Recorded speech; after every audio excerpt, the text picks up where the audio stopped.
법원이 명성교회 김하나 목사의 당회장과 위임 목사의 지위가 없음을 확인하는 판결을 내렸는데요. 법원은 명성교회가 세습을 금지한 대한예수교장로회 통합총회의 헌법을 위반했다고 지적했습니다. 명성교회는 곧바로 항소했습니다. 이승규 기자입니다. 법원이 명성교회 김하나 목사의 당회장과 위임 목사 지위가 없다고 판결했습니다. 세습을 금지한 대한예수교장로회 통합총회 교단 헌법을 위반했다는 이유 때문입니다.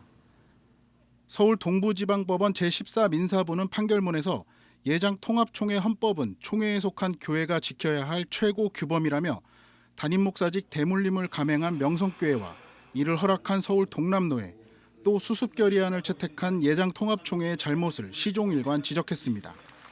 법원은 지난 2019년 총회에서 결의한 수습결의안과 관련해서도 법적인 효력을 갖는 결의가 아니라는 점 등의 이유를 들며 수습결의안을 채택했다고 해서 김하나 목사의 위임 목사 청빙을 정당화할 수 없다고 덧붙였습니다. 법원은 명성교회 김하나 목사에 대한 위임 목사 청빙은 대한예수교장로회 통합총회 헌법 제2편 6항 제1호를 위반했다고 적시했습니다. 법원이 명시한 헌법 조항은 지난 2013년 예장통합총회가 제정한 세습금지법으로 해당 교회에서 사임 또는 은퇴하는 위임 목사의 배우자, 그리고 직계 비속과 직계 비속의 배우자는 위임 목사나 담임 목사로 청빙할 수 없도록 했습니다. 또 해당 교회 신무장로의 배우자와 직계 비속, 직계 비속의 배우자도 마찬가지로 청빙할 수 없도록 규정하고 있습니다. 법원은 예장통합총회 헌법은 총회에 속한 교회가 지켜야 할 최고 규범이라며 명성교회의 법 위반 여부는 중대하고 명백하다고 강조했습니다. 법원은 또 명성교회 김삼환 목사가 2015년 12월 31일 은퇴한 뒤 임시 당회장만 선임했을 뿐 위임 목사를 청빙하지 않고 공석으로 유지하다 곧바로 아들 김하나 목사를 위임 목사로 청빙했고 명성교회가 속한 서울 동남노회는 이를 허락한 점을 지적했습니다.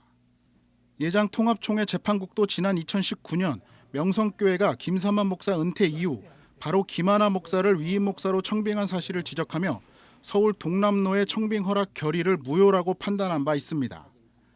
법원은 예장통합총회 재판국의 이 재심 판결에 헌법 해석에 최종 권한이 있다고 강조했습니다. 법원은 지난 2019년 예장통합총회가 채택한 수습 결의안에 대해서도 문제점을 지적했습니다. 명성교회가 수습 결의안에 따라 임시 당회장을 파견했다. 2021년 1월 1일자로 김하나 목사를 다시 청빙하는 것으로 세습을 금지한 교단 헌법을 지켰다고 볼 수 없다는 겁니다. 명성교회는 이 같은 1심 판결에 즉각 항소했습니다. 명성교회 관계자는 법원의 법리적 판단이 아쉽다며 2심에서 판결이 바뀔 수 있을 것이라고 말했습니다.